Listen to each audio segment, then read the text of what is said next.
Hey, Adam. All right, I'm gonna run out. Thanks. No problem. Hey, Adam, Earth to Adam, come in, Adam. I hear you, John. All right, good deal. All right, Jess. She's a lot of my team's in this meeting. Yeah. Do we actually have a showing from Michael? Yep. All right, so get ready, Hokie. Cavaliers coming to town here in a few weeks. They're looking hot after beating UNC, so get ready, baby. Let's see that UNC win pretty awesome. We're trying to set the conditions for Virginia Tech to be more successful. I just, we're working for you.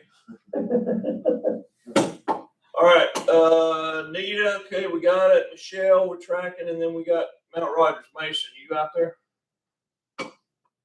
Yes, sir, Mr. Graham here. All right. Is Sandy dialed in today? I think she was, yeah. Yeah, she's there. She's at the bottom of this. Oh, I see it. All right, Sandy.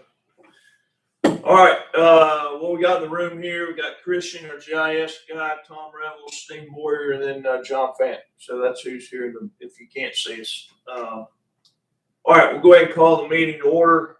This is the October 25th meeting, and we'll kick off with, should have put on here the minutes from last month. All right, but I went over them. If you look at them, but I sent them to Linda, and I think we're good to go with those. We'll flip it over to Adam for a Gigabeam update, or whoever wants to do it. I'll do it.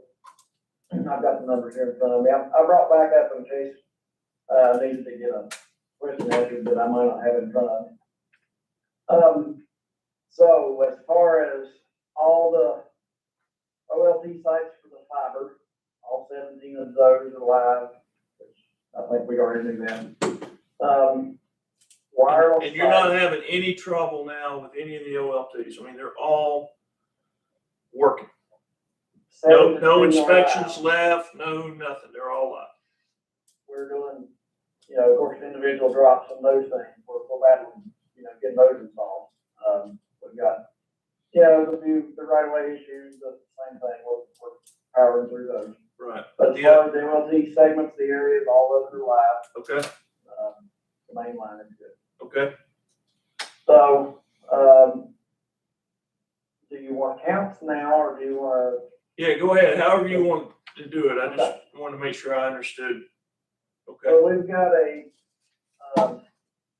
this is volume. Okay. Total homes passed 2,050 in fiber. That's 2050. The wireless homes passed for live sites as of right now is 476. The projected homes passed with the two sites we've got under construction right now, guys are really working on those things, is another 454. So that's a total of 930 in wireless. That is a grand total projected of 2,980.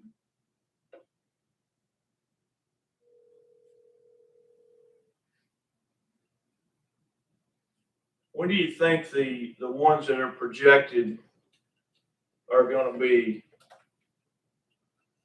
Well, I've got equipment that's supposed to arrive today. If it does, we're going to mount it tomorrow and get some more sites live. I've got a lot of things that are supposedly on their way to me that I should have here in the next few days. Okay. But, so is the hardware or whatever you're waiting to come in, is that for the actual home connection, or is it to make the poles? It's to make the site live. It may be the valve that feeds or the access points that broadcast it. Okay, so it's a combination. Okay. We got 4 sites live yesterday. And just so I'm straight on the site, when you say site, you're talking about a pole, right? Well, yesterday was pole site, yes. Yeah, okay. We have one tower site that we acquired just recently, within the last couple of weeks, up on Buck Mountain. And it gives us some more coverage,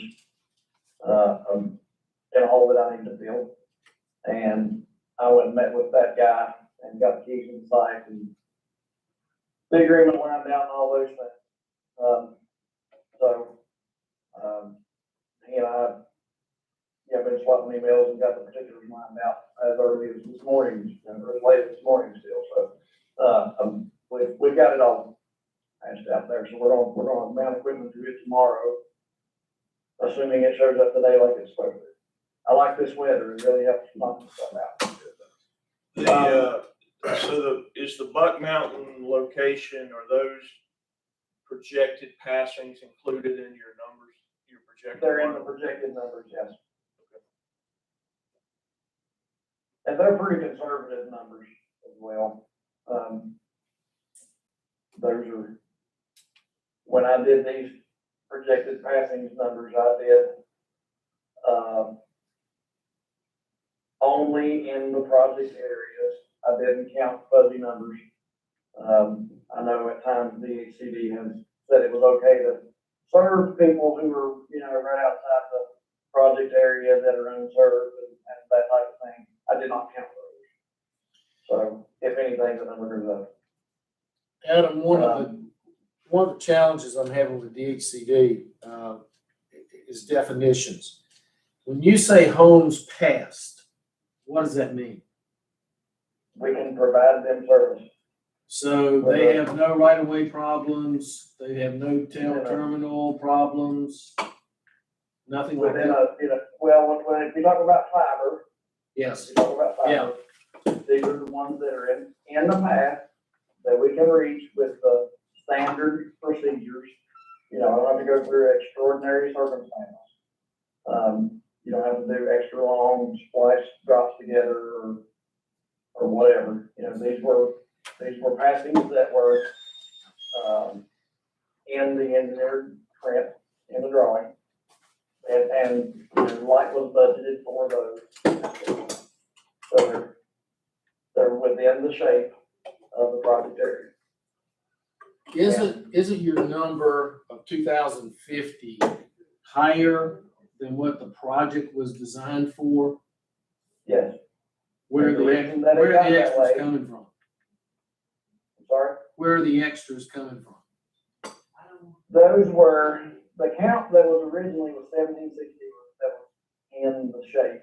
Yeah, Only counted the numbers that was within the wireless project boundary that Sandy had drawn. And DHCD ruled that we could count everything in the fiber path, whether it was within that Sandy shape or not, as long as it was not in Comcast areas. So there were several customers that were sort of in no man's land. It was going through an unserved area, but it wasn't in TRC 1, 2, or body shape.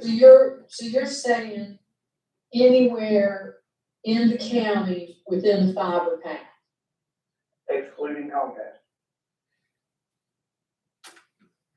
Okay, that number should be even bigger then. Well, we have reduced it by those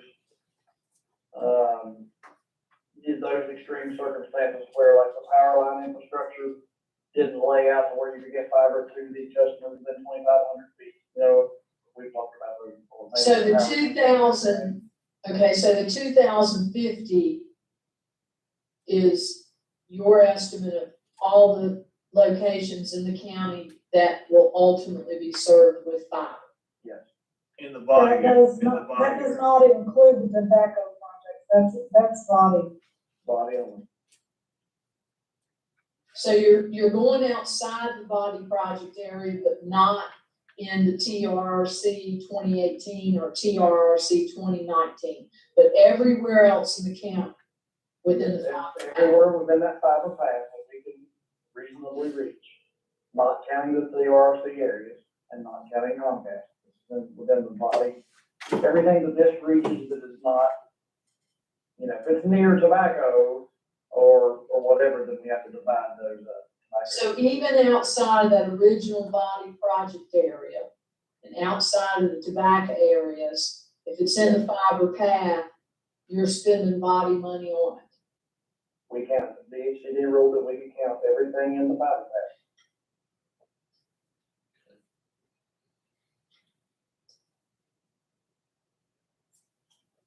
So Adam, to make sure I've listened to everything you You just guys said. were in that same meeting. Huh? He said we were in that same, you guys were in that same meeting. No, I was. Huh? I was in it. I don't think I was. No, John was, I was. No, I'm just making sure I understand, so if I get a question, but, so for example, in the fiber path, you know, there's some houses that are in the fiber path, but you can't reach because the cable's not long enough or whatever. Those are not in that 2050 number, is that correct? Correct. How many of those do you estimate there are, Adam? I honestly can't answer that because I don't keep a record of those unless Anita's got it. Okay. So, That really depends on how far out you need. Well, yeah, I mean, because there could be people where they're wanting the 6,000 feet away from the fiber path, you know. Well, I'm really interested more in the terminal tails because we know there are people in the fiber path that you can't reach with a 2,500 foot drop. Yes, And so those are the ones, Anita, that I'm interested in figuring out how many of those are there. Because to me, that may have an implication for BEAD funding and other things. So I'm just wondering what, you know, I've got a guy right now who's bugging me because he is in fact outside. He's in the fiber path, but there is no way you can get to his house in 2,500 feet. And so he's been reading about BEAD. So he's saying, well, why qualify for BEAD? And I said, well, I don't know yet. But so that's why I'm kind of interested in that number, is to see, will they be eligible for BEAD? And if not, then, you know, because they're, quote, in the path, is there a way to get an exception of some kind so that we could get funding to help extend longer drops? that's what LECAP's for. Yeah. I do have 44 total that have requested service that are, waiting for terminal units. Okay, that's helpful. I don't have the total that would be homes passed, you know, but it includes people who haven't requested service yet. Okay, one last question, Adam. How many people total have requested service and either have been told they can get it, or for some reason they can't get it? What's the total number of people or residences and businesses that y'all have actually interacted with? That I think would be helpful too. So you mean you need a total for lead? Basically, customer lead, someone who's inquired for service Yes. that couldn't get it. Well, just the total number that have inquired and either got it or couldn't get it. Oh, you mean the total of everything, whether they got it or not? Right. Okay, we'll have to prepare that report. I'm Okay. not ready for that. Okay. Adam, is that a heavy lift or is that like a quick data pull? I'll let Anita answer that. She's one that, That might take a day or two You need that? to find all the different totals. Yeah, if you don't mind, Anita, pull that. That would be helpful. hey, Adam, another passing question. So you've got, you know, a number of folks that are in the fiber belt that can't get fiber for whatever reason. Did we lose Adam? no, I'm here. Oh, The our screen went blank. Yeah. So you got a number of folks that are in the fiber belt but can't get fiber, but they potentially are eligible for fixed wireless. Are those folks that are in that situation, are they counted as a passing either in the wireless or the fiber? They are. And So we have a way our software can separate it, which is in the report that I sent Tom. okay. We have, you know, our software will separate customers within the fiber path. Customers, you know, we can give it criteria, software and tell it, you know, give me the customers that are wireless customers that are not in Comcast areas, not in fiber path, but still within the wireless body shape. the package design. And our software will give us a count from those, and it's, based on the FCC address. I guess what I'm asking though is, does it do the same for the folks that are in the fiber path but can't get the fiber? Because, again, the goal is 100% access, and whether, I personally don't really care if you're getting 100 meg over fiber, you're getting 100 meg over wireless. Folks want the service, and are the folks that aren't going to be able to get fiber, even though the shape file that we drew includes them in the fiber path, they're just not eligible because of terrain or whatever. Yes, I mean, I'm not excluding them because they're in the fiber path from wireless, Okay, for any reason. right. No, absolutely not, no, we get them service whichever way we can get, absolutely. Okay, I'm not but excluding. those numbers, that wireless passing would include those folks that are in the fiber path but just can't get fiber. They're included somewhere in your total count of 2,980 that are eligible for service one way or the other. Yeah. Okay. Thanks for. We don't double count them, I don't double count those customers. You know what I mean, like, Adam, I'm trying to think of the numbers, because you've already given these to me once. What's the total number of people connected fiber and total wireless? In So as far as grant install, area? Yeah, in the grant, October 25th, okay, today. Yep. 404, now this is body. Yep. 414 fiber, 52 wireless, Okay. 467 total. Yep, okay, thank you. Like I said, the things that I'm discussing with you right now is body only. So Yeah, if you want to go countywide, that's different. Yeah. No, we'll get to that at the end. Okay, Adam, just curious if you all have a project timeline or project schedule for completing all of the connections? Not the tobacco, but all the other. Body, you mean body or? Mhm. Yeah. I'm expecting to have everything completed in the next week. I think October 30, well, whenever the 31st is, that's middle of next week. Isn't it? Yeah, I think it's Wednesday. yeah, it's Wednesday. Yeah, probably middle of next week. Okay. What about, you tell me you have the passings, if I'm one of the people that has passings, but for whatever reason haven't been offered the service yet, what's your plan post October 31 to connect the other 1,500 fiber customers? So we are using a few different marketing methods. But one of the things wirelessly that we have been doing is we, can produce a report of addresses that we cover with the propagation software. And we hand those addresses over to our marketing department and show them, go through them. They get evaluated and we market to those people, whether it's postcards, a lot of it, we're mailing postcards, so we don't have our numbers for them. If they have a requested service.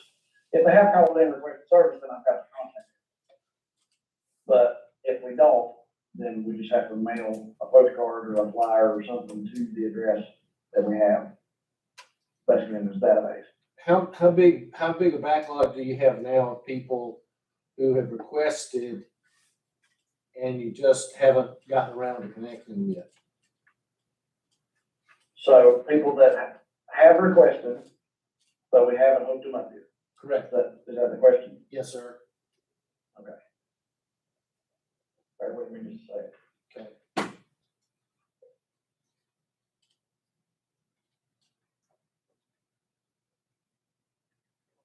Anita's probably gonna beat me to the answer to this question. Did you say that so you hope she would? Well, I might get my data from her, she knows what that. I know, I'm just teasing. Okay. As of right now, there are about 245 or 250, that are pending, installing drops. Some of them are clear and ready to hang, some of them need right away work first, and different things like that. Some of them need poles set in the right of way because it's too long of a span. Maybe That also includes the 44 I told you about that were in the terminal tags. Oh, So okay. this is 250 that will be connected in the next week? no. Oh, No, this is, these are pending some sort of a solution to the individual problem, whether it be the right of way needs cleared by AV or the customer or us, depending on what it is. Whether it needs a post set in a span, and they're awaiting either landowner permission or AV's permission or, some sort of a maker thing to go through. There's a lot of various different factors in that list. But and they Adam, don't all have problems, some of them are the ones that, we're currently working on hanging Yes. drops to. Adam, you just mentioned something. Are any customers required to pay for their right-of-way clearances? No, we give them, depending on what AV tells us when we submit that right away. So if they deem that it's on them, clear, then they clear. If they deem that it's not, and let's say it's not up into the neutral line or whatever, they basically deem that it's safe for us to cut it basically what they're doing. Then we either do it, or if it's from on the customer's property, from that last pole to their house, the customer is responsible for the service drop side of their power line right away. That's AUV standard. So a lot of times the customer's last pole may be 150, 200 feet or something from their house, and then their service drop swings from there over, and that right away is horribly run up. That is the customer's responsibility for AUV. So we're gonna follow that same path and fiber, the customer to clear that. A lot of customers jump right on it and it's done the next day. And sometimes, they're not capable of doing their stuff, so they get somebody to do it for them and we wait until they call us and tell us it's done.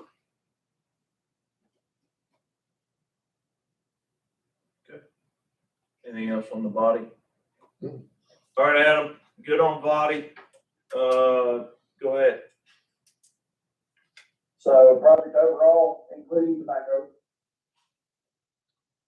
Well, could you,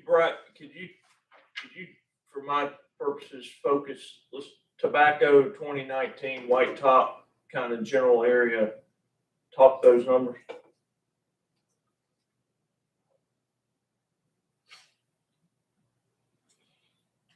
Because tobacco 2018, I don't think we have, I know you have some that are coming off of Point Lookout, but for the most part, we don't have a solution for that big area. all right, tobacco 2. TRC2 is total homes passed in fiber is 463. The total homes passed with wireless as of right now is listed as 14. So that's a total of 477 passed in fiber 2 right now. Installed services. There are 66 customers on fiber and tobacco 2, and none on the wireless yet. The only wireless site we've got active right now is Fort Ridge Tower. That's in tobacco. Say again, which town? York Ridge. York Ridge. York Ridge. Yeah. Okay. You don't know, Tom. Mm. All right, go ahead to tobacco number 1. There is no fiber in CRC1. The wireless homes passed count tobacco 159. And there's 3 installed customers in CRC1. On wireless.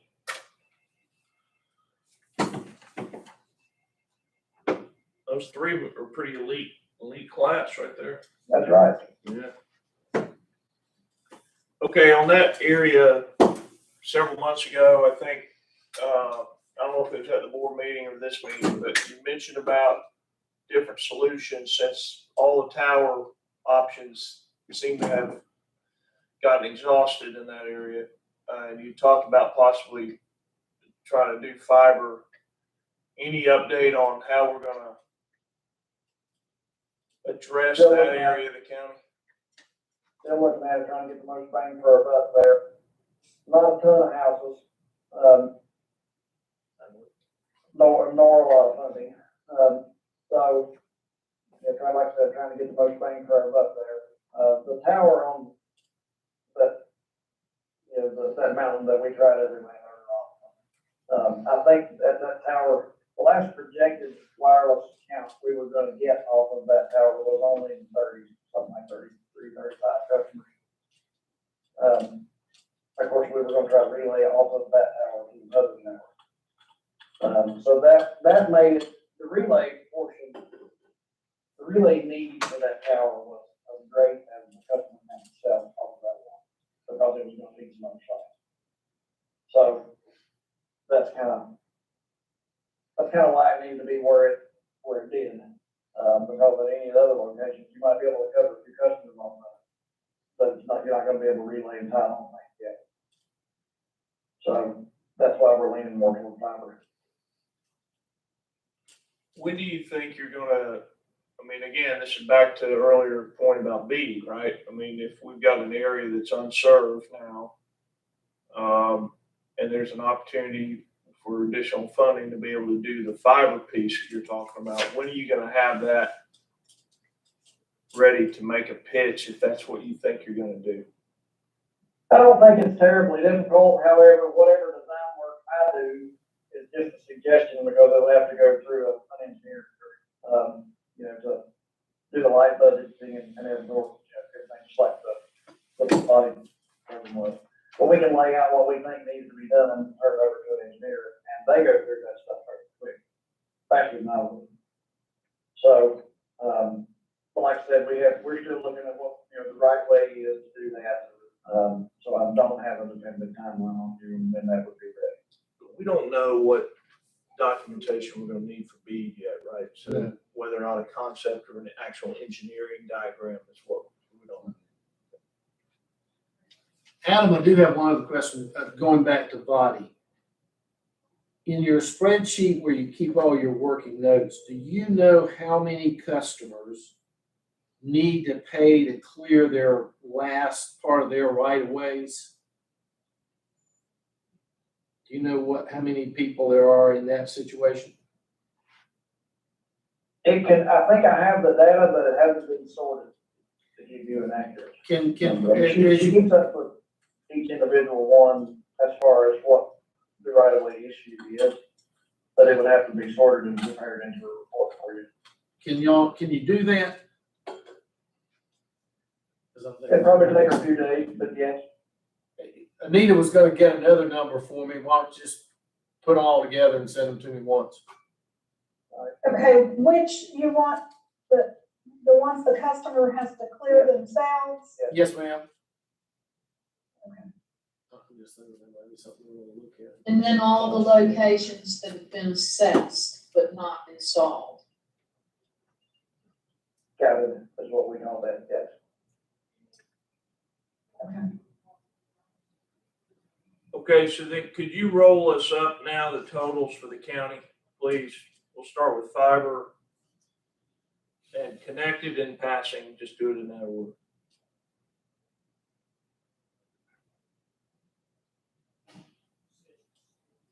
Okay, and, well, she did a total for all of it. That's what I'm asking. Total homes passed in all Grayson County projects, 3616. 3616.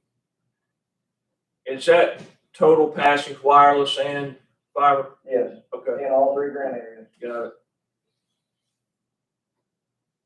And a total installed of 536.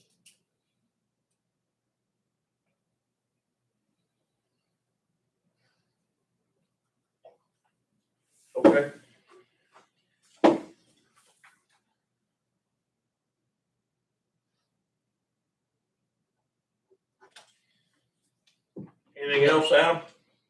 Michael, anything, chime in? Well, we're still going over the data. I've sent Tom some of it for the closeout, the body closeout. Yeah. I sent, and we sent some speed test data over, but I misunderstood. I was intending to give 10% of the homes customers installed, but it's supposed to be homes passed.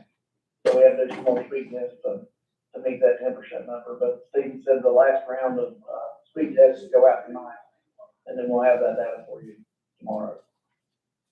Speaking of speed test, I used your all's little app the other day, and it was pretty cool. It worked well. So we do it with that Wi-Fi. Those routers within your house are designed to be able to work through the management system so that we can pull that all in a big sheet and turn it into the FCC because we have to report those from them. So it's in the format that they want, which is for their reporting. So that's what we give you guys. And we do their speed tests. It's sort of automatic. It's scheduled to do it between a certain window, and they want it done during peak times so that, you know, everybody's speed test is gonna be good at 5 in the morning.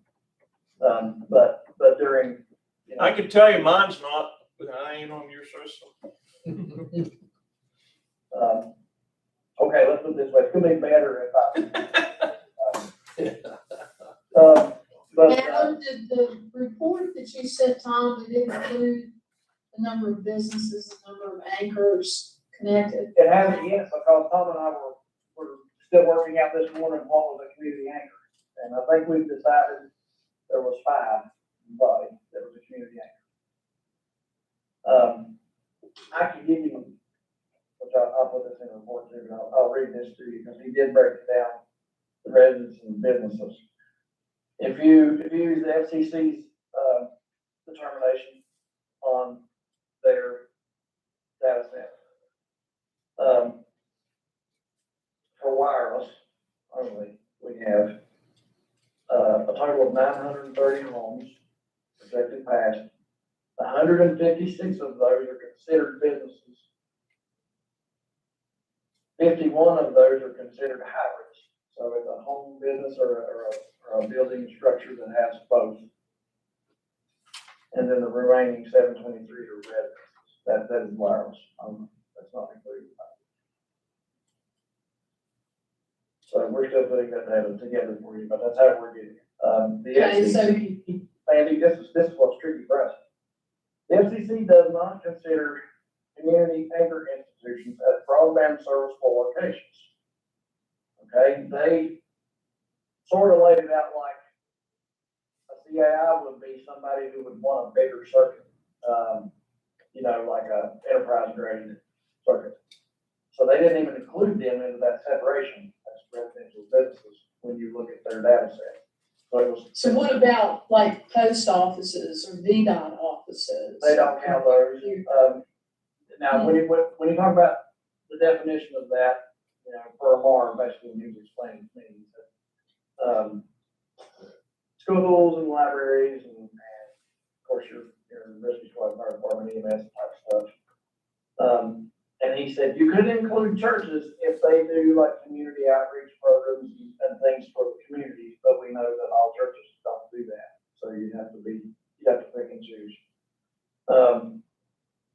So we try to count community and technical colleges and that sort of thing. And I think Tom and I was talking about this. If Oak Hill's basically the only college in Grayson that would be in this body area. Well, it's not a college, it's a private high school. It's a private high school. But it is the only one. But it's the only one of that type. Yeah, I'd call it an academy. Well, it's I got you. Oak Hill Academy. Yeah, it's Oak Hill Academy. It's, Yeah, but it's high school, secondary education. Okay, so Amar he did kind of say, this is not necessarily a hard number. He's not going to pick us apart if we're off by a couple. Because I told him, you know, what could be considered as a community anchor may mean something different to us rural folk than it does somewhere else. You know, Right. Depends on how the community views it. And he said, yeah, if you want to count it, that's fine. So it doesn't matter, you know, it's up to you guys to decide what you want to count, basically what he said.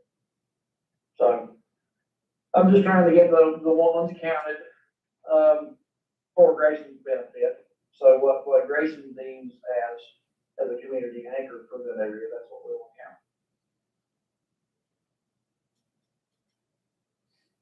Because Sadie knows to answer your question, I didn't specifically ask about the post office, because I know, at least up around where I live, post office, a gathering place. So, but if they don't do like community outreach type things there, then he said he wouldn't count it. Interesting. Okay, thanks. I mean, I would almost consider Hardee's, if somebody's got a Hardee's, that's where all the old guys like to go to drink coffee and eat biscuits in the morning. That's where you see everybody around here, there's Hardee's at 6 o'clock in the morning. So, but I didn't know where those places were in Grayson, so. Where you So live, initially there was 4 fire and rescue stations in the project area when it was Well, we first. counted, Elk Creek Rescue and Fire, there's 2 different ones there. And, the Grayson Highlands Elementary School, you can count those schools, and Troutdale Fire Department, Fire Rescue. Okay. And then we added Oak Hill to it. hey, Adam, so on fire and rescue, several months ago, maybe even a year ago, one of the updates, we talked about the ability for the sheriff and the fire and rescue folks to be able to access hot spots around the county, specifically if they go into somebody's house and they happen to be one of the, 400, whatever it is, where's my number, 536, that have the installed capability to be able to have a code that allow them to access that network so they can communicate with the hospital or whatever there.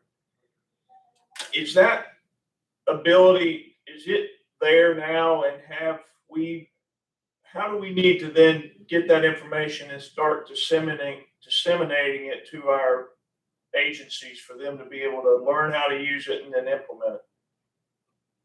So I have instructed our guys to, basically develop another SSID, which is the wireless network thing, like you would have on your own Wi-Fi at home. Yours may say, plan home Wi-Fi.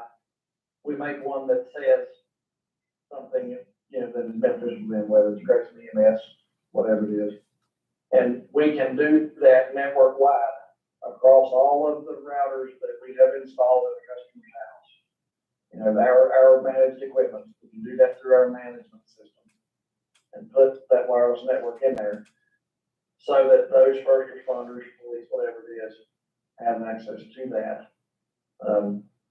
And I was pretty sure that I asked Dylan to do that. Do you know if you've done it? Okay, we're gonna get it done if it's not already done. But as far as disseminating that information out, I need to do that, I guess, would you do that would Paul do that for us, or do I need to go to each individual?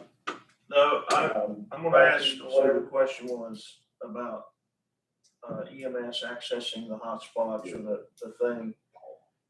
I think we need Paul to kind of, Paul's gonna be the guy, and because we'll need to develop some sort of instructions and stuff to disseminate to the agencies, but Paul will be your belly button. Okay. We're also with Calix reviewing a new offering that they just turned up called Smart Town.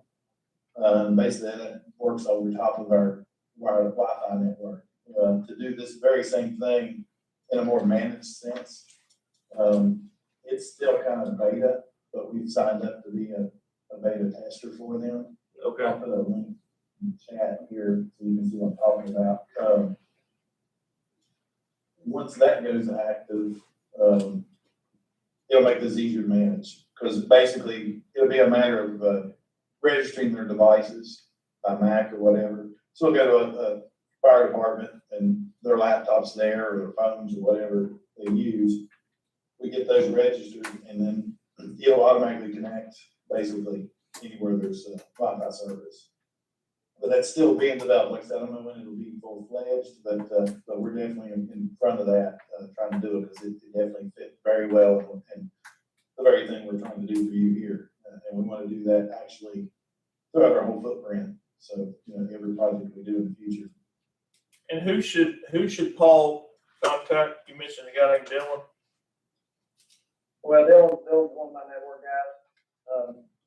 Once we get that set up, I'll get on the call with Paul and get him straight on what to do with it. One of the things that I had a little concern with about it was being able to manage the things that connected to it, so that it wasn't being used for something it shouldn't. Yeah. Because you know yourself, once I start handing out a Wi-Fi password to some of those guys, I'm throwing them all over the county. So, Yeah. as long as they're using it for what they're supposed to use it for, then, and this smart town helps us manage that better. So the smart town thing could manage, it could track who and what they're accessing, so we could then manage it on our end too, if you all think there's a problem. That's right. Yeah, that's the whole benefit of it is that management. Yeah. And there's other services we can add into it as well, because we can offer something like this to our customers where they can have roaming Wi-Fi away from their home. There's different things we can turn up and down that's included in this type of service. Okay. We intend to get with Paul and, once this is a go, maybe try to schedule an event or something where, Paul and whoever he recommends get in the same room and we teach those guys how to connect to it that may not know, so that, they're connected to the right network and show them what's available to them. When do you think you'll be ready to, Michael, based on what you've seen and the beta testing, when do you think that'll be ready to roll out? I'm not 100% sure yet. I'd say it'll probably after the first of the year before we get all the kinks out of it. And that's with Calix as well. But we're definitely, like I said, playing with it right now. Getting our heads wrapped around it too. So, it looks really good from everything I've seen on it. So it should go fairly quick. I mean, we're not the only ones in the nation doing this with them. So Sure. that also helps the bugs work out. All right. About that. Okay. All right, thanks. Grant, close out. Okay, as everybody knows, we were given a couple of month extension to December 1 to close this whole thing out. And I'd like to acknowledge all the hard work that Jess Street has done, her team. Jess, I don't know how many other people, I can only imagine we must have a few, given the magnitude of all the info you've sent out in the last few days on the financial side of this. And I really appreciate that. And we've started going through it. And Mount Rogers Planning District is helping with that process. And it's our intention to get that pushed up to DHCD as quickly as we can. We had a big powwow yesterday with them because as a condition of getting the extension, they said in their letter that the county and Gigabeam had to develop a challenge for the BEAD project. And I didn't understand it, so we had a meeting with them to talk about that. And as it turned out, what they meant is Gigabeam, you guys will develop the maps showing passings, coverage, people in the path, and then the county has to certify that. And in all honesty, I'm still working with Amar and Chandler to determine exactly what certification means and what actions I have to take to do that. And of course, one of them is site visits, and Adam and I are working on time to get together to do some site visits out looking at the infrastructure. I know that for a fact because they confirmed that from Richmond. But as soon as I get the complete guidance from them, I plan to write it up as a process. And obviously I'll share that with everybody. But I want to make sure that whatever we do, we limit the financial liability of the county and frankly of Gigabeam. Because in that meeting yesterday, I asked the question, I said, well, okay, Gigabeam does their thing. We don't agree with it all. What happens? And they said, well, we then would look at it and make a determination. And I said, okay, so if you do that, what could happen? They said, well, we could either take money back from the project or not honor all the remittances that we're holding. They did say that even if we got all the current remittances in, they don't plan to pay them before the project's done. So none of us are going to get money flowing over the next probably 6 weeks. But I'm being very honest, John. I'm still confused by it because I've gotten 2 or 3 different messages about what's required. And Adam and I have been spending a fair amount of time over the past few days walking through the different pieces and trying to understand what our obligation is and what we need in the way of data.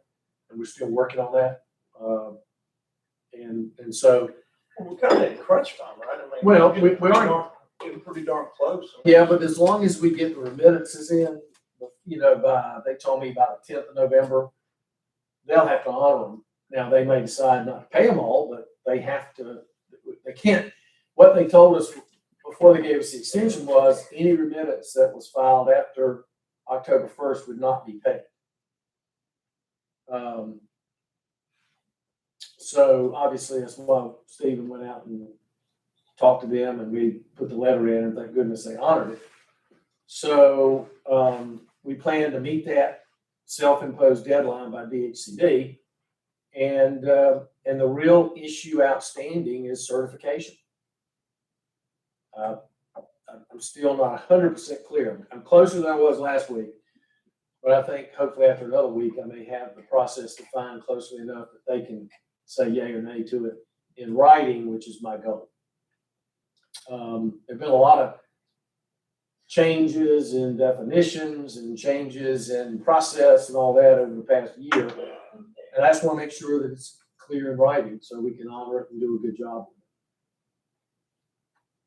Is there anything we need to elevate to Dr. Morrow? He already has. No, we already have. I know you said Stephen has. And, but anyway, so, I probably don't sound very optimistic, but I am. It's frustrating to try to work your way through this with different people and get different answers. And then, like yesterday, they had 6 of their staff on the call because we've gotten different information from different staff people, which was a really good thing. That they did that yesterday, but it's just been a little bit frustrating on that part. Okay. And the third item, B, funding, really nothing to report because to my knowledge, the feds haven't really started the clock and started the process. And according to Amar and Chandler yesterday, they're not sure when that will occur. So. Okay. All right, we'll go around the horn. Sandy, we'll just work our way up the list there. Sandy, you got anything? No, I'm good, thanks. Michelle? No, thank you. Okay. Mason?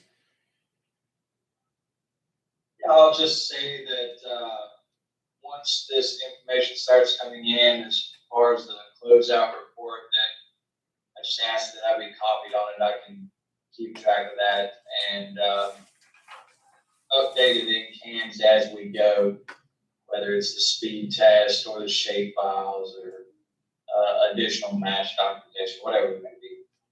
But just be copied on it. So noted, Mason. I'll make sure that occurs. Anita? I'm good, thank you. Jess? The only bit that I have is that the, specified, budget breakdown that was requested. I'm, almost done with that.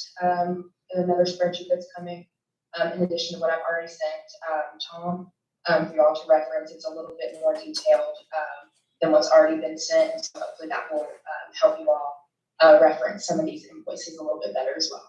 So that should be coming here, by the end of the day for you all. Thank you, Jess. Thanks. Adam, No, sir, we're good. all right. Mike, Good enough. Christian, Tom? Nope, nothing else. The only one thing I got is probably more for staff here is and Christian, I don't know who, but there's some, on the county webpage, there's just some old information about the Been taken project. care of. It's already been taken care of? All right, good deal.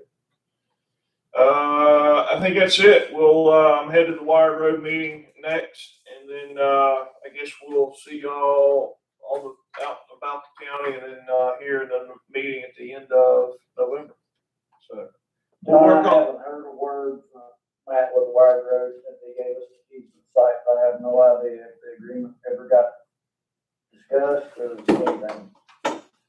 Okay, I don't know what else he needed from us, because we told him to get busy with you guys and get it in place, so I will check on it, and, I'll try to give you a call around 4:30. That's fine. Thanks, sir. All right, Thank you. thank y'all. You're welcome. Thanks, Christian. You're a young guy, you probably know him. Yeah, just, yeah. Last,